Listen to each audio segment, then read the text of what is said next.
Start the recording. Speed के साथ अगर आप डायरेक्शन भी दे देंगे तो एसेंशियली वो हो जाएगी आपकी velocity.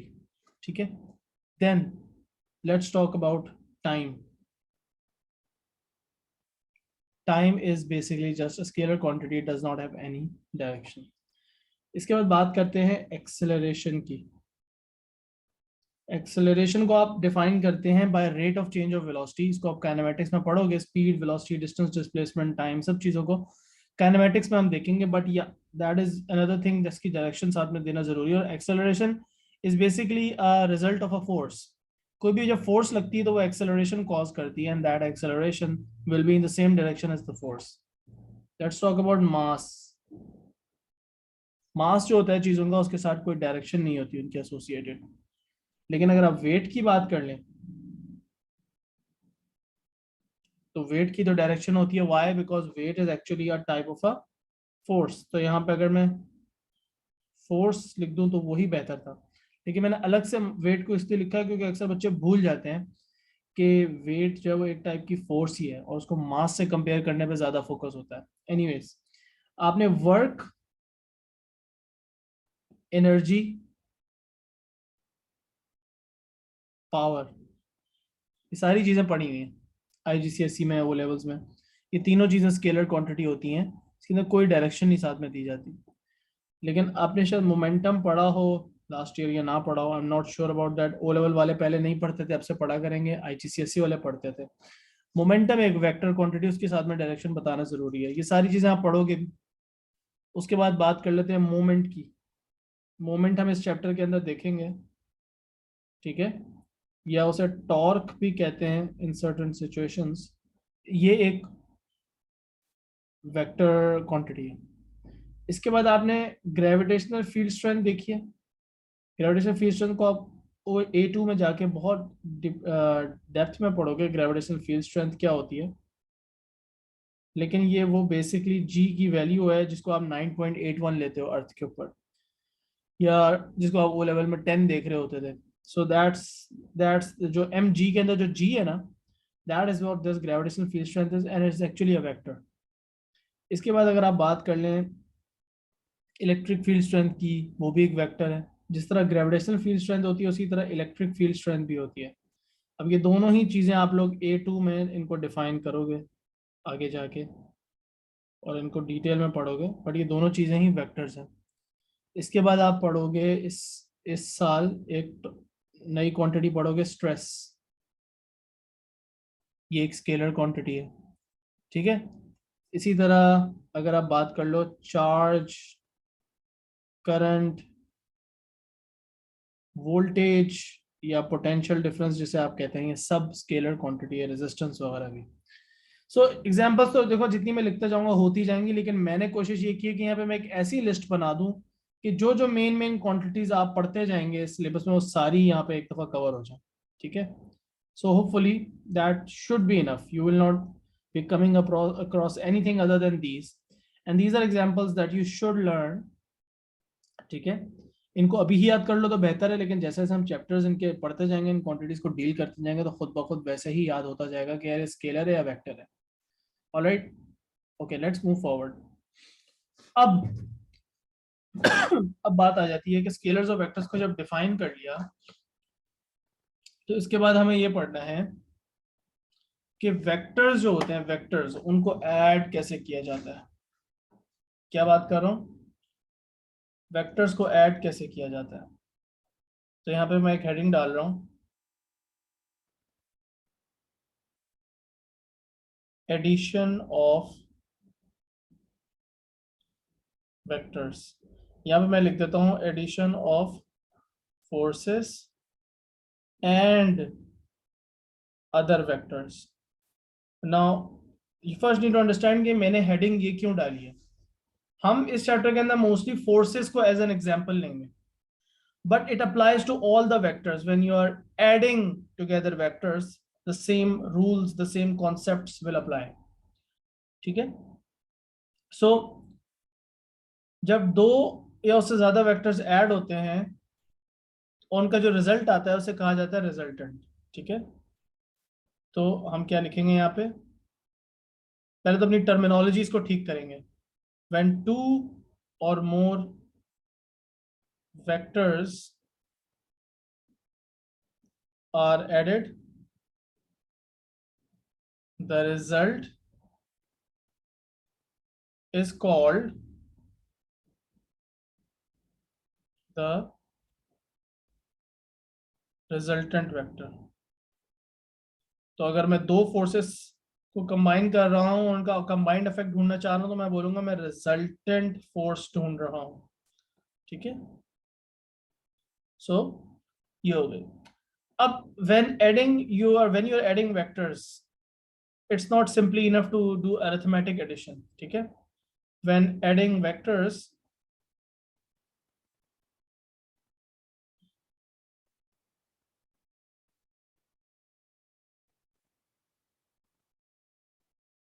doing simple arithmetic addition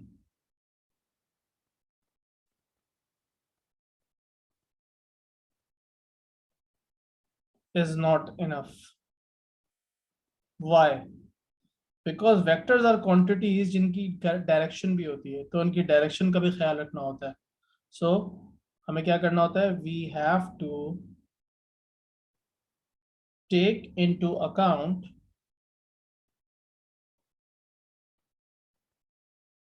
their direction. So that is why in most of these cases we will be taking the help of diagrams. अब पहला केस बड़ा आसान है, इसके अंदर कुछ भी नहीं है, बहुत इजी है. सो पहला केस ऐसा है जिसमें आपके पास वेक्टर्स या तो पैरेलल हो या फिर एंटी पैरेलल हो. एंटी पैरेलल का मतलब भी समझा देता हूँ कि क्या होता है. बहुत ही आसान सा टर्म है. ठीक है. पैरेलल और एंटी पैरेलल वेक्टर्स को जब आपने ऐड या सब्ट्रैक्ट करना है तो कैसे करेंगे. देखो बेटा, इमेजिन करो कि एक आपके पास 6 न्यूटन की फोर्स है, एक ऑब्जेक्ट पे लग रही है.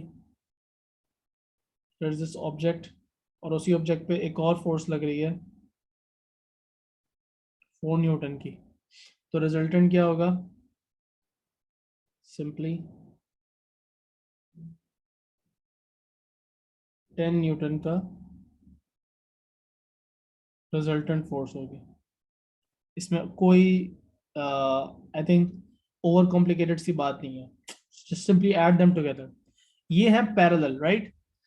अब अगर आपके पास एंटी पैरेलल हो तो क्या करेंगे. तो इमेजिन करो कि आपके पास एक और ऑब्जेक्ट है, थिंक अबाउट दिस, एंड इसके ऊपर 3 फोर्सेस लग रही हैं. So let me just show you by example over here.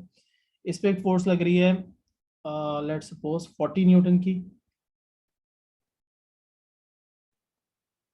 और एक फोर्स ऐसे लग रही है ऑपोजिट डायरेक्शन में 25 न्यूटन की, और एक फोर्स ऐसे लग रही है ऑपोजिट डायरेक्शन में 35 न्यूटन की. सो रिजल्टेंट क्या होगा, सिंपली 40 माइनस 25 माइनस 35. अब जरा नोटिस करना कि इसके इन जब फोर्सेस को मैंने ऐड किया या सब्ट्रैक्ट किया, whatever you want to call it, मैंने इसके अंदर हर फोर्स को एक साइन असाइन किया. देख रहे हो, are you paying attention to this. वैसे तो मैं तीनों को ऐड ही कर रहा हूं, लेकिन मैं तीनों को एक साइन असाइन कर दिया. जो ऑपोजिट डायरेक्शन में थी उसको मैंने नेगेटिव साइन दे दिया. तो 35 और 25 के साथ दोनों के साथ मैंने नेगेटिव साइन अटैच कर दिए. व्हाई इज दैट, क्योंकि मैं जब इसको देख रहा हूँ इस डायग्राम को, तो मेरे जहन में आ रहा है कि 40 को एज अ पॉजिटिव ट्रीट करेंगे, इसको एक नेगेटिव ट्रीट करेंगे, इसको एज नेगेटिव ट्रीट करेंगे.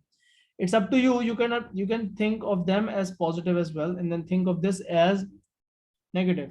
Basically, what you have to decide is कि यार आपने राइट साइड को पॉजिटिव ट्रीट करना है या लेफ्ट साइड को पॉजिटिव ट्रीट करना है. सो इन दिस पर्टिकुलर केस मैंने राइट साइड को पॉजिटिव लिया है और लेफ्ट साइड को मैंने नेगेटिव ट्रीट किया है.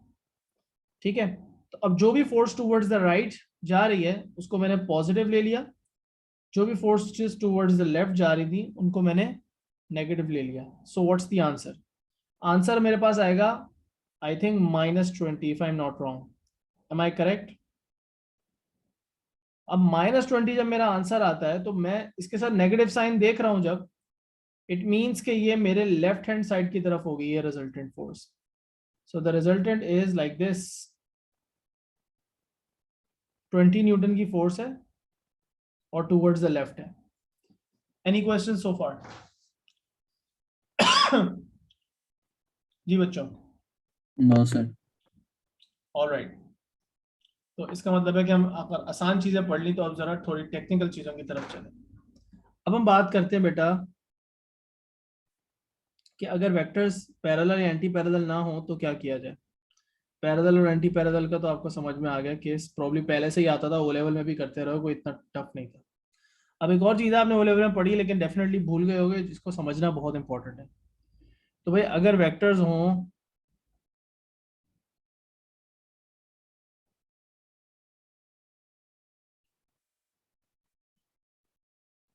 नॉन कोलिनियर, नॉन कोलिनियर, और मैं यहां पे बोल देता हूं कोलिनियर, डबल एल आता है, सॉरी. अभी जो आपने वेक्टर्स पढ़े इनको हम कह सकते हैं ना along the same line, along the same lines as in parallel या एंटी पैरेलल हो, सीधे सेम डायरेक्शन में हो सकते हैं opposite, but they are along the same line. So you can add them together like this, और if they are along the opposite lines you can subtract them or add them or do both depending on the situation. but non collinear का मतलब है कि along the same line नहीं है, right. Non collinear है. अब ऐसी situation में क्या करोगे बेटा, नॉन कोलिनियर की सिचुएशन में क्या करोगे, आओ इसको देख लें. तो भाई सपोज करो कि एक ऑब्जेक्ट है और उसके ऊपर दो फोर्सेस लग रही हैं. एक फोर्स ऐसे लग रही है P, और एक फोर्स ऐसे लग रही है Q. अब इन दो फोर्सेस का आपने रिजल्टेंट निकालना है, तो मैं आपको पहले मेथड 1 सिखा दूं. जो मेथड हम यूज कर रहे हैं इसे कहा जाता है triangle, and also I would like to call it the head to tail method. क्या बना रहे हो, ट्रायंगल बना रहे हो हेड टू टेल मेथड से. ठीक है बेटा, triangle head to tail method. नाम तो इसका ऐसा सच कोई है नहीं, लेकिन हमने अपनी आसानी के लिए रख लिया ताकि नाम से ही हिंट मिल सके कि करना क्या है. बेटा देखो ये दो वेक्टर्स है तुम्हारे पास P और Q. इनको तुमने हेड टू टेल रखना है. हेड टू टेल का मतलब क्या है कि इसके हेड को इसकी टेल से ज्वाइन कर दो, या ये भी कर सकते हो कि इसके हेड को इसकी टेल से ज्वाइन कर दो. So essentially you have to place them head to tail. ठीक है, हेड टू टेल रखना है. अब जरा इस बात को गौर से समझना. एक काम मैं छोटा सा और करना चाहूंगा आसानी के लिए. मैं तुम लोग के साथ में एंगल भी प्रोवाइड कर देता हूँ. क्या कर देता हूँ, साथ में एंगल भी प्रोवाइड कर देता हूँ ताकि हम ढूंढने का तरीका भी देख सकें. तरीका भी हम बाद में देख लेंगे, चलो एंगल वैंगल को बाद में देख लेंगे. पहले मेथड को समझते हैं. एग्जांपल्स के थ्रू मैं एंगल्स वगैरह उसमें वैल्यूज भी दूंगा. अभी मैंने कोई वैल्यू नहीं दी ना. तो तरीका क्या है, तरीका भाई बड़ा आसान है. Step 1, draw both vectors head to tail. Head to tail का मतलब क्या है कि एक का हेड दूसरे की टेल से ज्वाइन कर रहा हूं. अब इस बात का क्या मतलब हुआ, बड़ा आसान सा मतलब है. पी को उठाओ अपने जहन में, तुम इसको कॉपी करो और यहां पेस्ट कर दो. मर्जी है पहले क्यू को कर लो या पहले पी को कर लो. हो गया पी कॉपी. अच्छा सिर्फ नीटनेस के लिए मैं इसका जो हेड है ना, हेड वो यहां बनाने के बजाय, उसके हेड पे बनाने के बजाय कहां बना रहा हूं, यहां बना देता हूं. ओके. अब I am hoping that everyone is following along because it will become very difficult if you are not doing this with me. So it's very very important कि मेरे साथ साथ कर रहे हो, वरना सीखोगे नहीं, बस फंसोगे ज्यादा. Now what do you do, P का हेड मेरे सामने यहां पे है, ये रहा ना पी का हेड, ये रहा पी का हेड. क्यू की टेल ये रही, क्यू की टेल यहां लाके रख दो, तो क्या करूंगा, क्यू को उठाऊंगा, let's copy this in your mind, just think about copy pasting, तो मैं यही कर रहा हूं, ये लो क्यू की टेल पी के साथ ज्वाइन कर दी और यहाँ पे लिख देते हैं सारी information, and instead of making the arrowhead over here I just made it like this. Okay, I will wait, I will assume कि मैं अगर 1 या 2 मिनट वेट कर लूँ तो आप मेरे साथ साथ आ जाओगे, तो अभी मैं इसको 2 मिनट आपको देके 1 मिनट दे रहा हूँ कि ये साथ साथ बना लो मेरे। It doesn't have to be a diagram जिसके अंदर आप बहुत नीट स्केल वेल यूज करो, अभी फिलहाल स्केच भी कर लो तो बहुत है, समझना ज्यादा जरूरी है। अली हमजा कहाँ चला गया, he disappeared.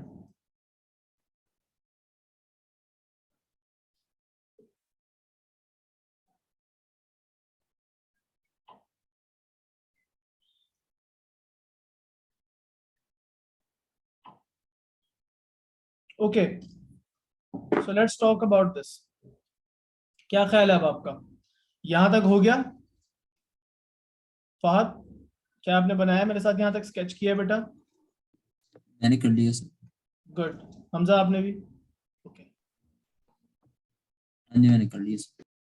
ओके, अब हम क्या करेंगे, अब हम रिजल्टेंट बनाएंगे। रिजल्टेंट बनाने का तरीका बहुत आसान है, ये लिख रहा हूं मैं।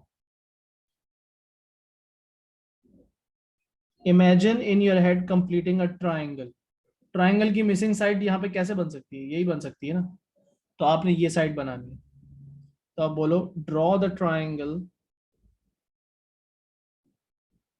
Draw the missing side of the triangle.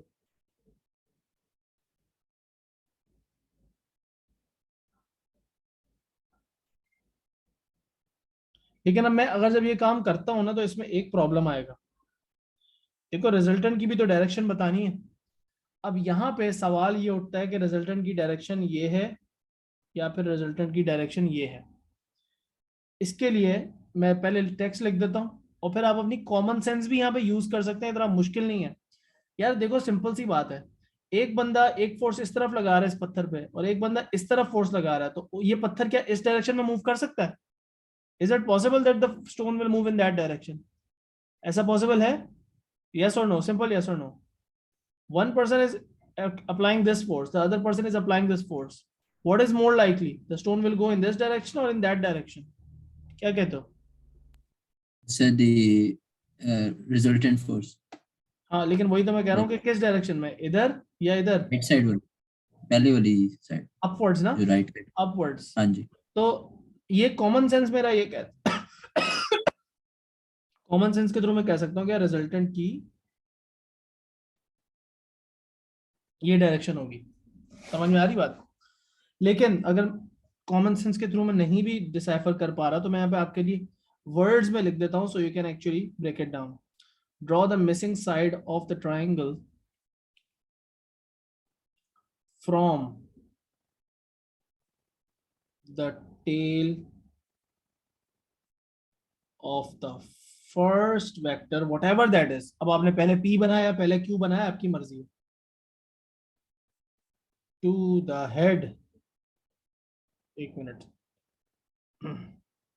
To the head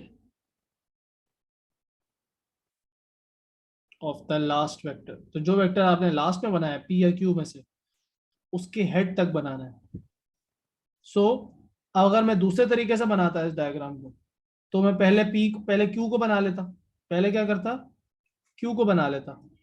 एक तरीका ये भी तो था ना कि पहले क्यू को बना लिया जाता। अब देखो दूसरा तरीका मैं आपको बताने लगा। ऑल्टरनेटिव अप्रोच ये हो सकती थी कि आप क्यू पहले बना लेते और इसके बाद जो है पी इसके ऊपर बना लेते, इसके हेड से पी की टेल ज्वाइन कर देते। इसमें भी तो हमें किसी ने मना तो नहीं किया था, दिस वाज आल्सो पॉसिबल।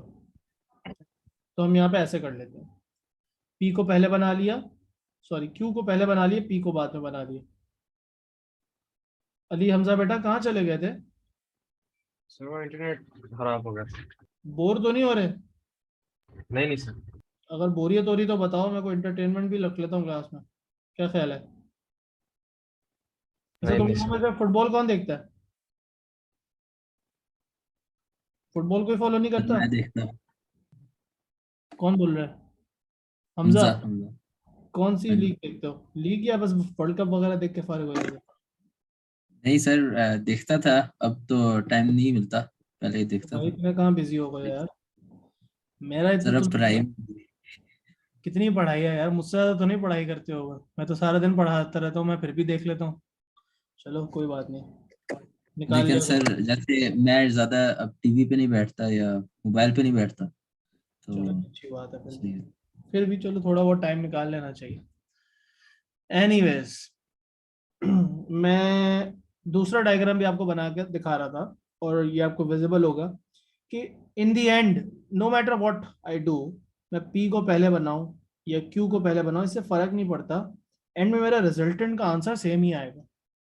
अब फर्क सिर्फ ये है कि ये डायग्राम मेरी मर्जी है कि मैं इसको टू द स्केल बनाऊं या मैं इसको रफ स्केच करके इसमें कैलकुलेशन कर लूं। ठीक है, एग्जाम्पल मैं आपको देता हूं कि मैं आपको बोलता हूं यार P की वैल्यू 50 है और Q की वैल्यू जो है वो 30 है, और ये ऐसे 60 डिग्री के एंगल पे बनी हुई है फ्रॉम द हॉरिजॉन्टल। ओके, तो जब आप इनको बनाने जाते तो उसके बाद आप यहाँ पे बोलते अच्छा यार ये 50 है और ये 30 है और ये बाहर वाला एंगल 60 है, तो अंदर वाला एंगल जो है वो 120 हो जाएगा। अब आप रिजल्टेंट की वैल्यू कैलकुलेट भी कर सकते हैं, लेकिन आपके पास एक दूसरा मेथड है कि आप इसको टू द स्केल ड्रॉ करें। सो 60 के लिए सपोज कर लो 6 सेंटीमीटर की लाइन बना लो, ये वाली लाइन जो है ये 6 सेंटीमीटर की बना लो, और ये 30 न्यूटन का था, तो इसके लिए यहाँ 3 सेंटीमीटर की लाइन बना लो। अब ऐसे ओ लेवल में और आईजीसीएसई में करते थे आप लोग। तो ये और ये टू द स्केल बना गए, तो ये भी टू द स्केल ऑटोमेटिकली बनेगा। जब ये रिजल्टेंट बन जाएगा तो इसको मेजर करो यहाँ से यहाँ तक कितना आ रहा है, और इसके सेंटीमीटर्स को आप जो आपने स्केल यूज किया था, सपोज कर लो ये आता है 7.7 सेंटीमीटर्स, तो ये कितना हो जाएगा? 77 न्यूटन हो जाएगा। तो रिजल्टेंट की वैल्यू निकल आएगी ना ऐसे। और फिर आप प्रोटेक्टर रख के ये वाला एंगल भी मेजर कर सकते हो। So it is up to you कि आप इसको एनालिटिकली मतलब कैलकुलेशंस के थ्रू सॉल्व करना चाहते हो या डायग्राम बना के सॉल्व करना चाहते हो। ठीक है, अब इसकी कुछ एग्जांपल्स भी लेंगे अभी हम आगे जाके। पहले मैं जरा सब्ट्रैक्शन भी बता दूं वेक्टर्स की। सब्ट्रैक्शन पे आ जाते हैं जरा। यही वाले जो ऊपर दो वेक्टर्स मैंने बनाए, उनको कैसे करेंगे? Subtraction of vectors. सो इसके अंदर जरूरी ये है कि आप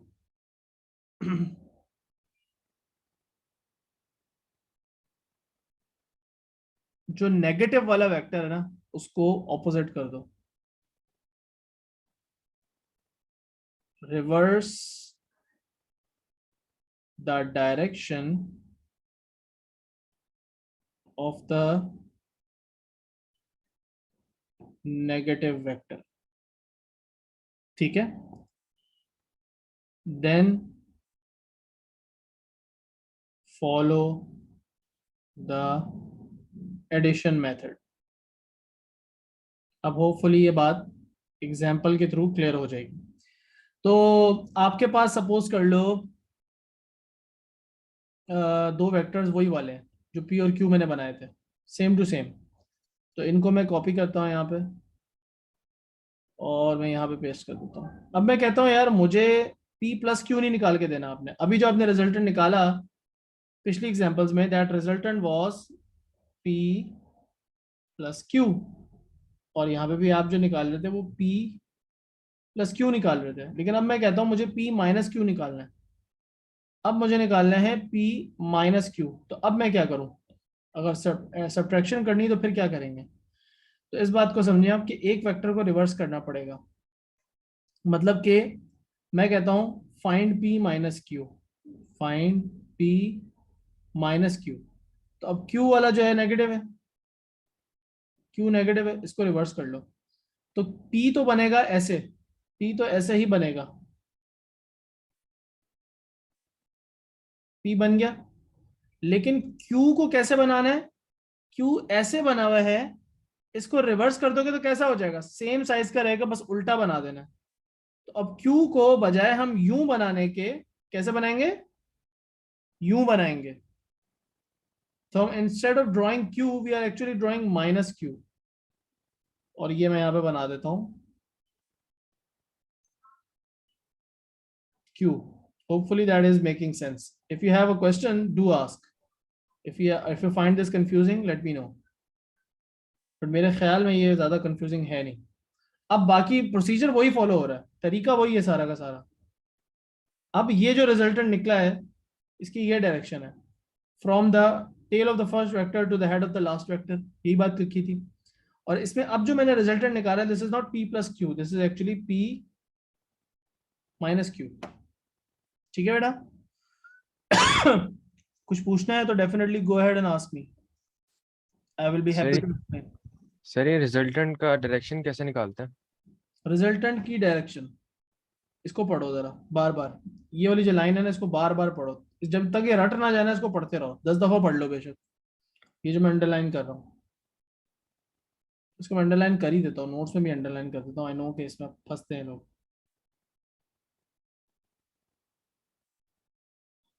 जो आपने वेक्टर पहले बनाया ना बेटा, उसकी टेल से स्टार्ट करो.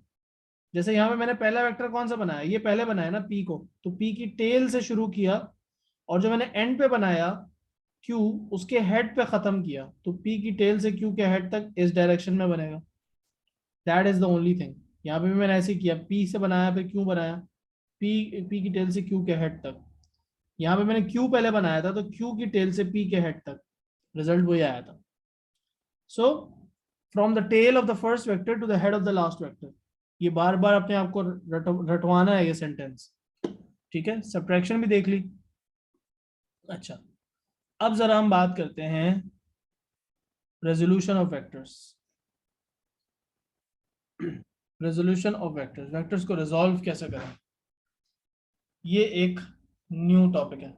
इस बात को जरा अब आपने आंखें खोल के देखना है. रेजोल्यूशन ऑफ वेक्टर्स या फोर्सेस कह लो, क्योंकि हम फोर्सेस के चैप्टर पे फोकस है, तो मैं लिख रहा फोर्सेस हूं, बस मैं यहाँ पे ये भी लिख दूंगा and other vectors. So you can do this with momentum, you can do this with velocity, you can do this with everything. ठीक है? यहाँ पे अब जरा कुछ मैं बातें लिख रहा हूँ, इनको जरा नोट डाउन करना. अ वेक्टर can be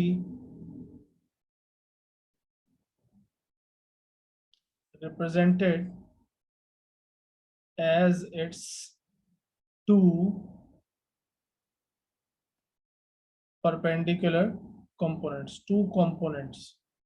चलो दोनों बातों को जरा तोड़ के लिखते हैं, वरना एक ही सेंटेंस में सब कुछ लिख दूंगा तो maybe you will not be able to gather all the information. A vector can be represented as its two components. और अदर दूसरी इंपॉर्टेंट बात, the two components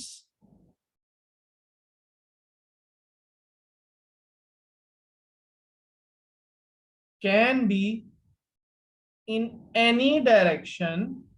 आपकी मर्जी है, but the condition is that they must be perpendicular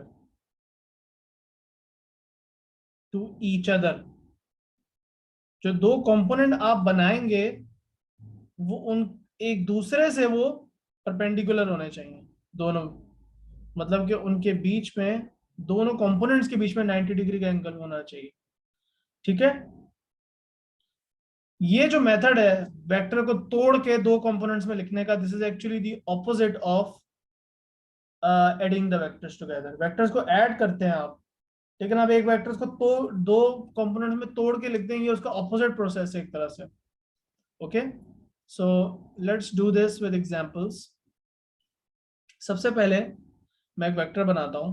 बेटा देखो, ये एक वेक्टर बना हुआ,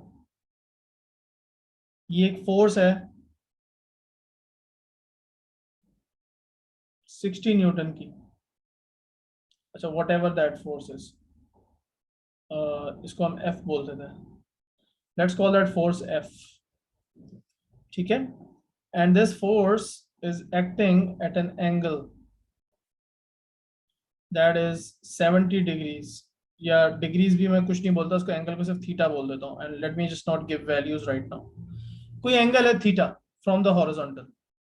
ओके, अब बेटा समझना ये है कि ये जो वेक्टर है फोर्स, इसके दो कंपोनेंट्स कैसे बनाए जा सकते हैं। आपकी मर्जी है कि कोई से भी दो कंपोनेंट्स आप निकाल सकते हैं। फोर्स के दो कंपोनेंट्स ऐसे हो सकते हैं कि एक हॉरिजॉन्टल कंपोनेंट बना ले, एक वर्टिकल कंपोनेंट बना ले, लेकिन ऐसे भी हो सकता है कि एक कंपोनेंट ऐसे बना ले और दूसरा कुछ ऐसे जा रहा हो, लेकिन दोनों कंपोनेंट्स के बीच में 90 डिग्री हो। ऐसे भी कर सकते हैं आप कि एक कंपोनेंट ऐसे बना ले और दूसरा कुछ ऐसे जा रहा होगा, लेकिन देखो दोनों कंपोनेंट्स के बीच में एंगल 90 डिग्री है। इन दोनों कंपोनेंट्स को जब मैं वापस ऐड टुगेदर करूंगा तो मेरे पास फोर्स ही, ये फोर्स एफ ही आएगी as a resultant. So right now what I'm going to do is I'm just gonna break it down into two components। अब इसको जरा प्रोसेस को देखना कि हो क्या रहा है, मैं करता क्या उसके साथ जरा गौर से देखना। Look at this carefully. Force F को मैं एज इट इज बना रहा हूं दोबारा से, and I want to show you what I am doing with it, and be careful, इसको देखना कि मैं क्या कर रहा हूं, ठीक है। एंड यू विल रियलाइज कि कोई नई बात नहीं पढ़ रहे आप, बल्कि आपके पुराने कॉन्सेप्ट्स ही यहाँ पे यूज हो रहे हैं। तो होगा ये बेटा, होगा ये कि आप फोर्स के इस तरफ जो है, हम इमेजिन करो इस वक्त हॉरिजॉन्टल और वर्टिकल कंपोनेंट्स बनाना चाह रहे हैं, तो हम फोर्स के इस तरफ एक ऐसी लाइन बना देंगे, ठीक है, जो कि देखो इसकी टिप तक जा रही है, जहां तक इसकी टिप जा रही थी वहां तक जा रही है, उससे आगे नहीं लेके जाऊंगा मैं इस लाइन को। ये देखो यहां तक लेकर आ गया मैं, ओके। इसको मैं ऐसे करके एरो बना लेता हूँ, ये एक एरो बना लिया मैंने ऐसे। उसके बाद नोटिस करो कि फोर्स का इसी तरह एक कंपोनेंट में यहां से यूं बना सकता हूँ वर्टिकली। अब वर्टिकली जो कंपोनेंट बनाना है उसके लिए जरूरी यह है कि आपने अगेन इसकी टिप से इसको ऊपर नहीं लेके जाना, जहां तक इसके हेड है ना वहां तक ही लेके जाना है। तो मैं यूं करके एक कंपोनेंट बनाऊंगा, लेकिन इसके हेड से ऊपर नहीं लेके जाना मैंने।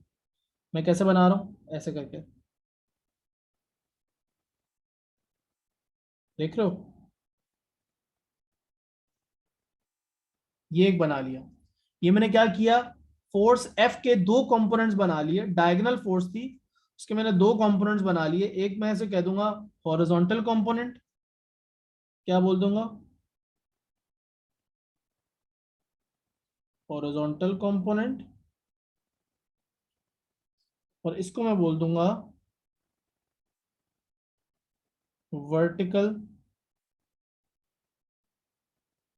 कंपोनेंट, ठीक है। That's just one example, but I can give you many many many examples, ताकि आप जरा पक्के हो जाओ इस बात में, ठीक है। और जरा इसके और एग्जांपल्स देख लेते हैं, होपफुली आपको क्लियर होगी ये चीज।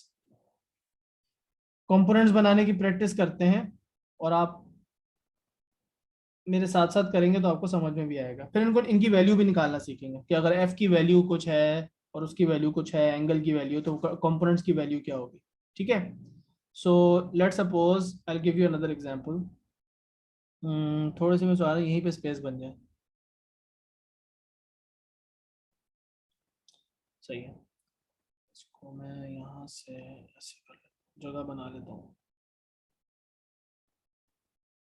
अच्छा, अब सपोज करो मेरे पास एक फोर्स है इस तरफ जा रही है,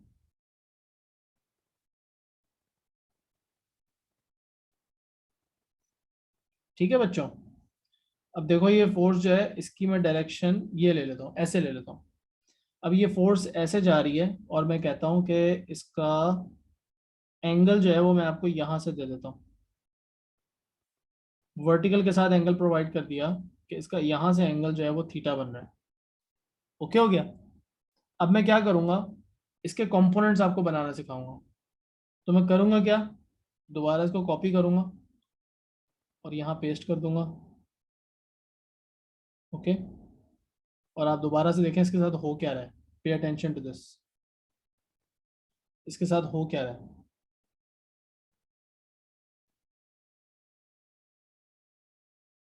ऑल राइट,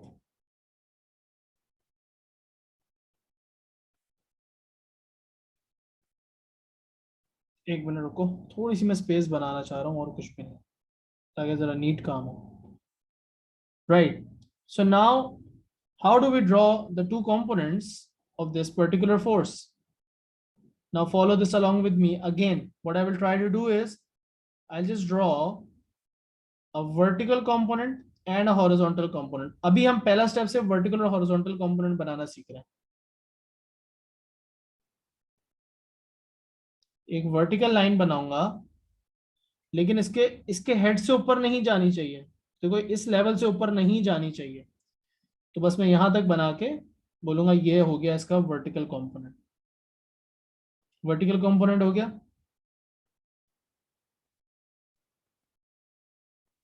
और हॉरिजॉन्टल कंपोनेंट, अब जाहिर सी बात है वो लेफ्ट की तरफ जा रही है फोर्स, तो मुझे कंपोनेंट भी टुवर्ड्स लेफ्ट बनाना चाहिए, और उसकी टिप तक लेके जाऊंगा, उससे आगे नहीं लेके जाऊंगा।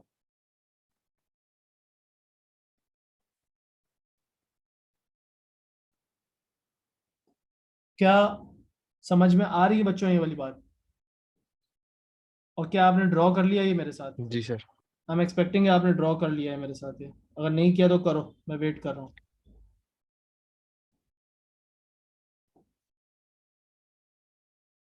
अगर नहीं किया तो मैं वेट कर रहा हूँ, ड्रॉ कर लो। ये इंपॉर्टेंट है, साथ साथ ड्रॉ करना।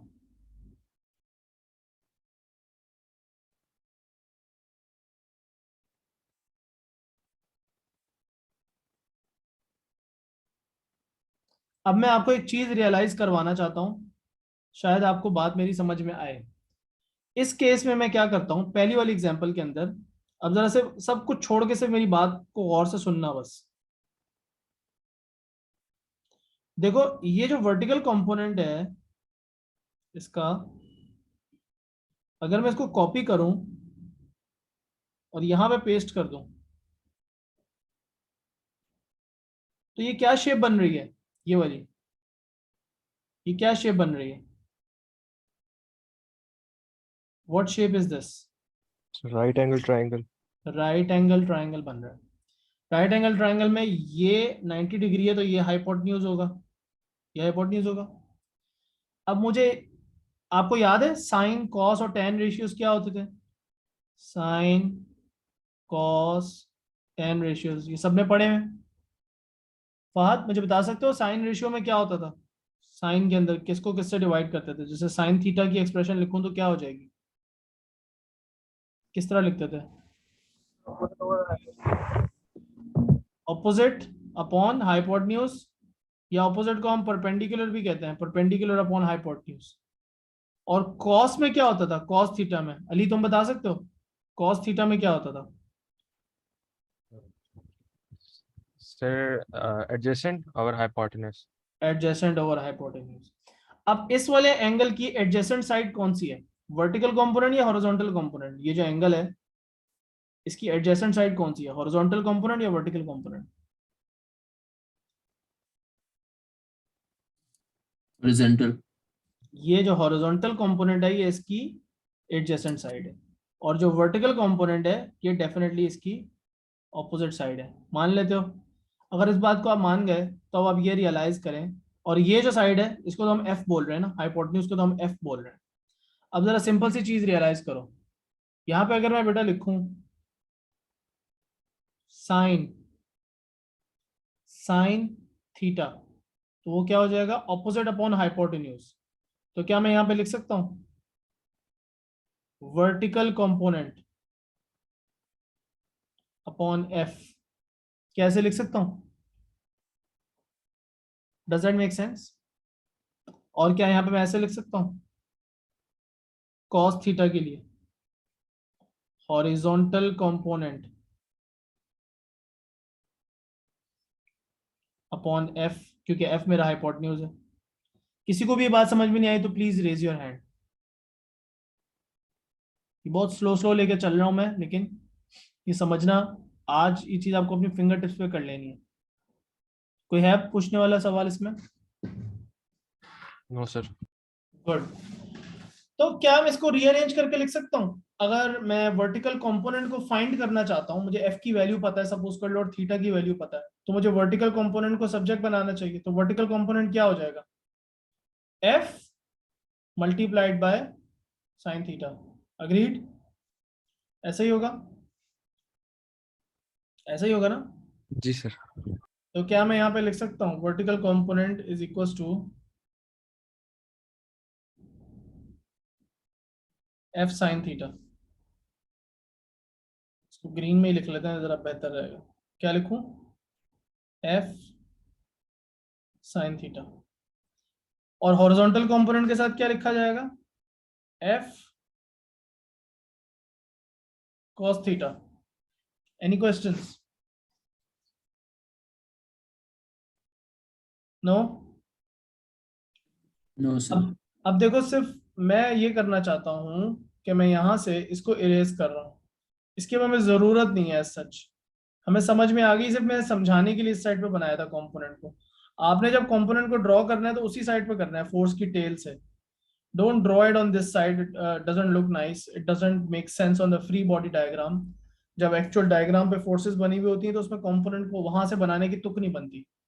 तो होपफुली ये बात समझ में आ गई कि यह मैंने एफ साइन थीटा और एफ कॉस थीटा कैसे निकाला। तो हॉरिजॉन्टल कंपोनेंट के लिए एफ cos थीटा और वर्टिकल कंपोनेंट के लिए f sin theta. Let's apply the same thing to the other example as well, और देखते हैं वहां पे भी हमें बात समझ में आ रही है या नहीं। हो सकता है वहां पे थोड़ा सा कुछ डिफरेंट हो रहा हो। So let's apply this example over there as well. अब बेटा ये देखो कि यहाँ पे भी मैं यही बात लिख सकता हूँ। इस केस में क्या होगा? Sine theta is equal to, एक काम करता हूँ आपकी आसानी के लिए, मैं दोबारा से यहाँ पे ये बना देता हूँ, वर्टिकल साइड को यहाँ बना देता हूँ ताकि you can actually see the right angle triangle in front of you. एक मिनट रुको, एक second, just a little mistake. Angle वहां पे बना हुआ है ना उस तरफ, तो मैं क्या करता हूँ, हॉरिजॉन्टल कंपोनेंट को यहाँ बना देता हूँ, ऐसा ट्राइंगल बना देता हूँ। So this is the triangle, hopefully you can see this, this is your triangle, right? This and this, so this is your angle. अब मैं चाहता हूँ sine theta is equal to opposite upon hypotenuse लिखूं। मुझे बताओ कि opposite side कौन सी है अब, हॉरिजॉन्टल कंपोनेंट या वर्टिकल कंपोनेंट? हॉरिजॉन्टल। इस बार हॉरिजॉन्टल कंपोनेंट ऑपोजिट साइड पे है अपॉन एफ। और अगर मैं कॉस थीटा लिखूं तो अब मेरा जो एडजेसेंट कंपोनेंट है वो कौन सा है? Vertical component upon F. तो जब मैं वर्टिकल कंपोनेंट या हॉरिजॉन्टल कंपोनेंट को फाइंड करना चाहूंगा, इन टर्म्स ऑफ एफ लिखना चाहूंगा, तो यहाँ पे मुझे क्या लिखना पड़ेगा? यहाँ पे मुझे लिखना पड़ेगा एफ साइन थीटा। अब ये एग्जांपल यहाँ पे करवाने का मकसद क्या था मैं बताता हूँ। और यहाँ पे क्या लिखना पड़ेगा? F cos theta. बहुत सारे बच्चों की कॉमन मिस्टेक ये है कि वो बस सिंपली अज्यूम कर लेते हैं कि हॉरिजॉन्टल में हमेशा कॉस लगाना चाहिए और वर्टिकल में हमेशा साइन लगाना चाहिए, जबकि आपको मैंने अभी बता दिया कि ऐसा नहीं होगा। ये एक बहुत कॉमन मिस्टेक है, इसको अवॉइड करने के लिए अभी से ही मैंने बता दिया। अब याद ये रखना है कि जो भी एंगल के एडजेसेंट वाला कंपोनेंट होगा ना बेटा, एंगल के जो भी एडजेसेंट वाला कंपोनेंट होगा वो हमेशा कॉस होगा, और एंगल के ऑपोजिट साइड वाला जो कंपोनेंट होगा वो हमेशा साइन होगा। Just think of it like this. जो चीज एंगल के साथ, जो जो कंपोनेंट एंगल के साथ टच हो रहा है ना, जैसे ये वाला टच हो रहा है एंगल के साथ कंपोनेंट, तो ये कॉस लगेगा। यहाँ पे देखो ये वाला टच हो रहा है एंगल के साथ कंपोनेंट, तो इसके साथ कॉस लगा, दूसरा वाला ऑटोमेटिकली साइन हो जाएगा। तो हमने हॉरिजॉन्टल और वर्टिकल कंपोनेंट निकालने का यहाँ पे तरीका देख लिया। क्या समझ में आई ये बात? अब इसकी हम एग्जांपल भी करते हैं, निकालना भी सीखते हैं। Alright, yes. ओके। अब एक आखिरी चीज तुम लोग को करवानी है, एक मिनट रुको, इसी के अंदर एक बात बताता हूँ। पहले इसकी कुछ एग्जांपल्स करवाता हूँ। Let me give you a few examples so that you can find this out, ठीक है? ऑलराइट, तो एग्जांपल क्या देना चाह रहा हूँ मैं, आओ देखें।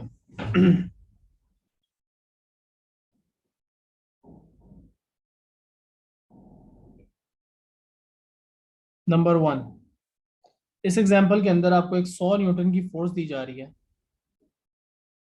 100 न्यूटन की एक फोर्स है, और उसका हॉरिजॉन्टल के साथ एंगल बन रहा है 60 डिग्री, ठीक है? और आपके साथ सिंपल रिक्वायरमेंट है, find the vertical and horizontal components. मतलब you need to tell me the values of the horizontal and vertical components. Okay, come on. सिर्फ आपको साइन थीटा या कॉस थीटा मल्टीप्लाई करना है 100 के साथ और थीटा 60 दे दिया, बस कुछ भी नहीं है. Literally that is it, that's all you have to do. ठीक है, करो फिर मुझे बताओ. तब तक मैं दूसरी एग्जांपल ड्रॉ कर रहा हूँ.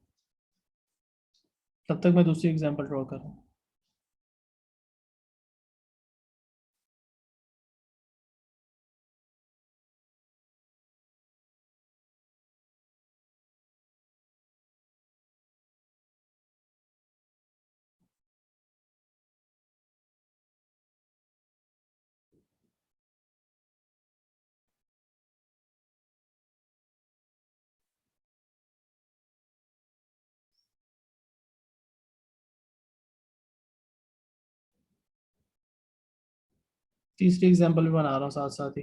3-4 एग्जांपल्स करवानी है इसकी, ताकि कॉन्सेप्ट बिल्कुल फिंगर टिप्स पे आ जाए. उसके बाद आगे चलेंगे, क्योंकि ये बहुत इंपॉर्टेंट है, बहुत अप्लाई होता है.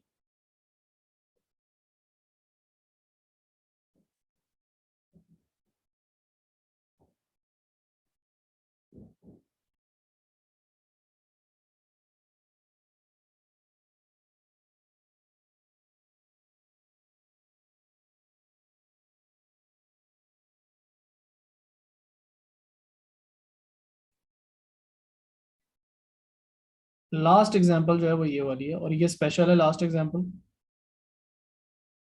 इसके आगे मैं स्टार भी बना देता हूँ. ठीक है, इसको अभी हम बाद में करेंगे एंड पे. इसमें करना ये है कि मैं फोर्स ऐसी बना रहा हूँ.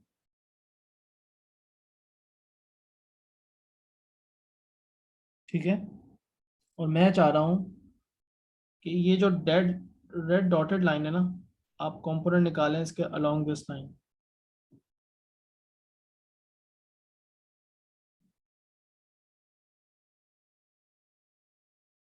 मैं अब इसकी कंडीशन लिख दूँ. Find the two, part A है इसका, find the component of force along the dotted line. और पार्ट बी है find the other component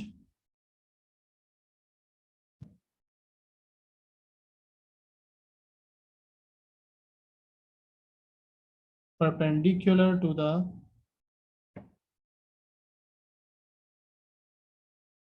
dotted line. Let's come to the first example. किसी का आंसर निकला जी? अली बताओ. सर 86.6 फॉर वर्टिकल, और और जो है दूसरा है 50. ठीक है, तो बेसिकली करना ये है, इसको थोड़ा छोटा कर लेते हैं, जगह बना लें थोड़ी सी. दूसरा आ रहा है 50 है, सही किया, मुझे लग रहा है ठीक किया है. फहद बेटा, एग्जाम्पल 2 का मुझे आंसर बता सकते हो, और अगर अभी तक नहीं किया तो तुम्हारे पास टाइम है, तब तक कर लो जब तक मैं ये वाला समझा भी रहा हूँ. आपने आंसर देना मुझे, ठीक है? तो हो ये रहा है कि हमने करना क्या है, यहाँ पे इसका इमेजिन कर लें कि इसका कौन सा कंपोनेंट है.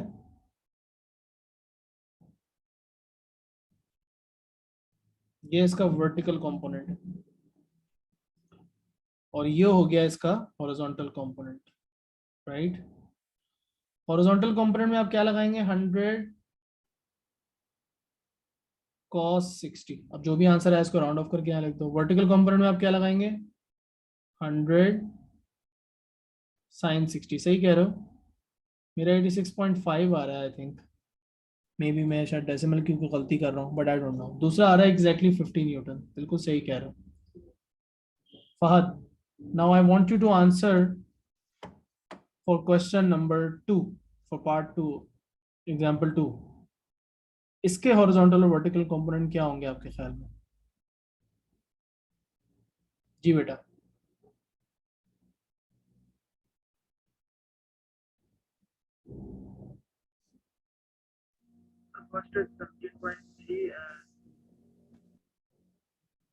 जी जी, बोले बोले, एक बता दिया। ये जो आपने बताया 17.3, ये वर्टिकल था या हॉरिजॉन्टल था? गुड गुड, और हॉरिजॉन्टल वाला भी बताओ, सही बता रहे हो। आवाज नहीं आई बेटा, बहुत तुम्हारी आवाज जो है ना डिस्टॉर्ट हो रही है, थोड़ा सा क्लियर बोलो। गुड, सही बता रहे हैं, एक्सेलेंट। सो अगर हम यहाँ पे देखें तो इसके कंपोनेंट्स कुछ ऐसे बनेंगे, इसका वर्टिकल वाला यूं बनेगा, राइट? ये हो गया वर्टिकल कंपोनेंट इसका, और हॉरिजॉन्टल कंपोनेंट कैसे हो गया? ये हो गया। अच्छा, उसको बनाना भी उसी हिसाब से है, ये नहीं कि मैं हॉरिजॉन्टल को पकड़ के यहाँ ले जाऊं, मैंने कहा था ना उसकी जहां तक टिप जा रही है एक्चुअल वेक्टर की, उससे आगे नहीं लेके जाना, उसमें वहीं पे रख रहा हूँ। तो हॉरिजॉन्टल के साथ क्या होगा? 20, जो एक्चुअल वैल्यू है फोर्स की, साथ में साइन लगा रहा हूं क्योंकि ये ऑपोजिट साइड पे है, और 30, इसको कैलकुलेटर में डालेंगे 10 न्यूटन आंसर आएगा। और इसके साथ क्या करना है? इसके साथ करना है 20 cos 30, तो आ जाएगा 17.3 न्यूटन। एक्सेलेंट। 3 का आंसर मुझे आप बता सकते हो हमजा? हमजा एहसान? सर मैं अभी हाँ, करो करो, सारे करो, मेरे ख्याल से आप लोगों को शायद नजर ही ना आ रहा हो तभी। चलो अब करो।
सर आई फाउंड इट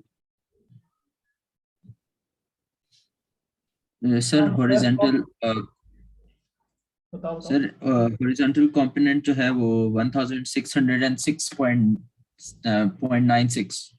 तो इसको राउंड ऑफ कर दें, 1607 कर दें, हाँ जी 1607। 1607। और जो वर्टिकल कंपोनेंट है वो 1915।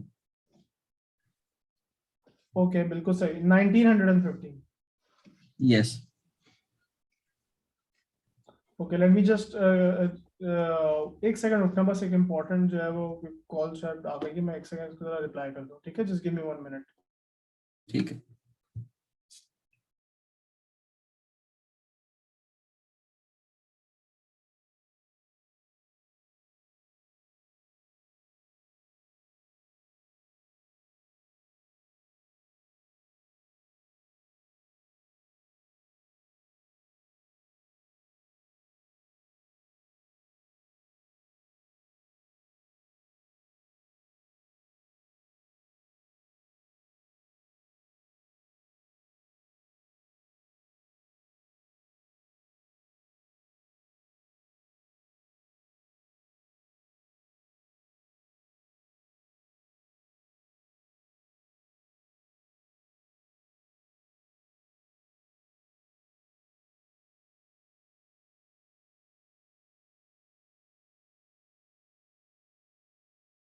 ऑलराइट, सो आंसर आप लोगों के सही थे।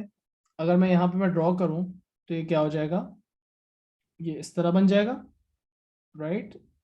This will be the vertical component and this will be the horizontal component. अब यहाँ पे हो जाएगा 2500, एक सेकंड रुको जरा यार, ये बन जाएगा 2500 इंटू साइन 50, और यहाँ पे हो जाएगा 2500 इंटू कॉस 50। आंसर आपके दोनों सही आए हैं, मेरी कैलकुलेशन के मुताबिक भी यही है, 1607 न्यूटन।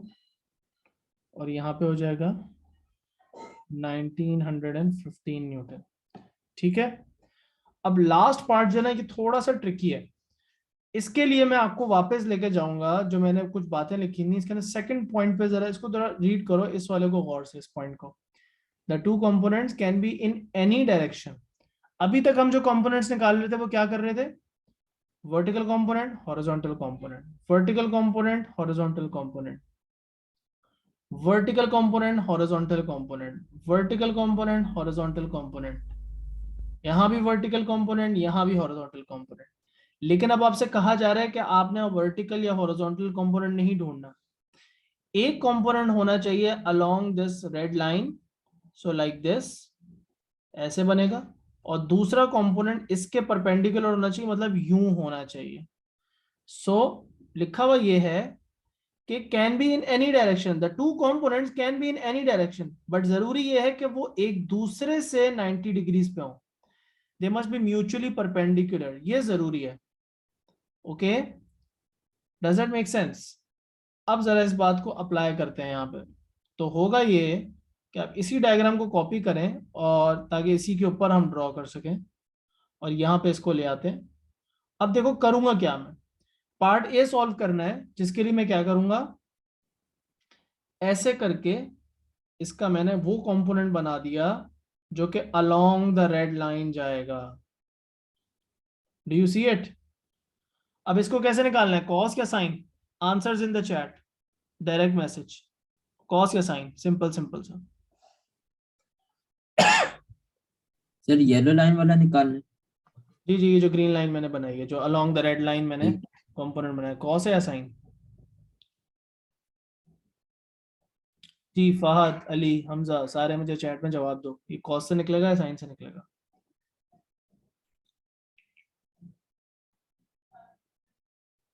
सोच रहे हो सब लोग, क्या सीन है? मेरा ख्याल था कि फौरन बता दोगे 1 मिनट में। भाई एडजेसेंट है एंगल के या नहीं है एडजेसेंट? बड़ा सिंपल सी बात है, एडजेसेंट है या नहीं है, बस ये सोचो।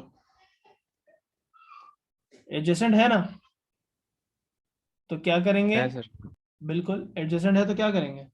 कॉस लगाएंगे, तो हम बोलेंगे 150 cos 30। निकालो, जवाब दो फिर जल्दी से, चैट में आंसर लिख के बताओ क्या आ रहा है।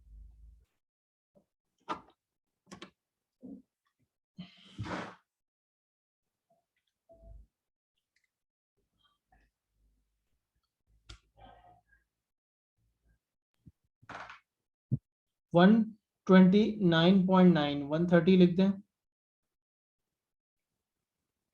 130 लिख दिया, राउंड ऑफ कर दिया।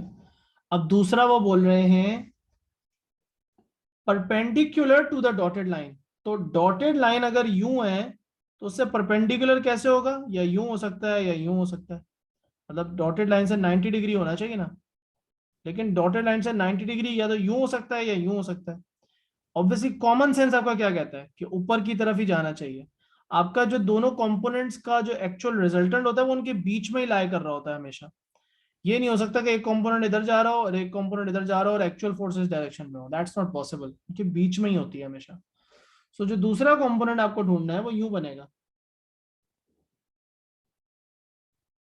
देख रहे हो कैसे बना रहा हूं मैं ये भी देख रहा हूँ कि इसकी टिप से आगे ना जाइए, टिप तक ही बना रहा हूँ, देख रहे हो, ये भी चीज देख रहा हूँ, इसको भी देखो मैंने टिप तक बनाया।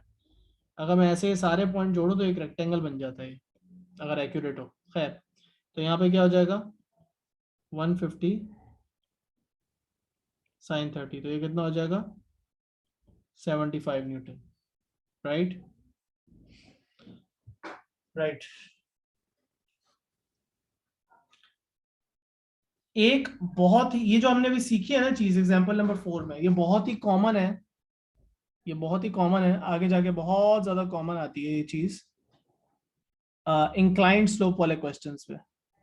इंक्लाइंड स्लोप वाले क्वेश्चंस जो है ना वो फिर हम आगे चल के बाद में देखेंगे। बस मैं यहाँ पे रुकवाना चाह रहा था आज का लेक्चर। हमने दो चीजें सीखी हैं essentially, we have just learn addition of vectors, and इसमें कोलिनियर मेथड जो जो नॉन कोलिनियर वाले वही मेन है बेसिकली, और फिर हमने रेजोल्यूशन ऑफ वेक्टर्स या रेजोल्यूशन ऑफ फोर्सेस सीखी है। दो वेक्टर्स को ऐड करना या फिर एक वेक्टर को दो हिस्सों में ब्रेक करना, ये सीखा अभी हमने। बिल्कुल इस चैप्टर का ये बेसिक है। अब हम नेक्स्ट क्लास में इसको थोड़ा और पिकअप करेंगे और फिर मैं आपको पास पेपर्स की तरफ भी लेके जाऊंगा, जो एक्चुअल एग्जांपल्स पास पेपर की भी सॉल्व कर सकेंगे साथ में। ठीक है, so see you in the next class. 5-7 मिनट। अल्लाह हाफिज सर, अल्लाह हाफिज। Have a nice day. Thank you.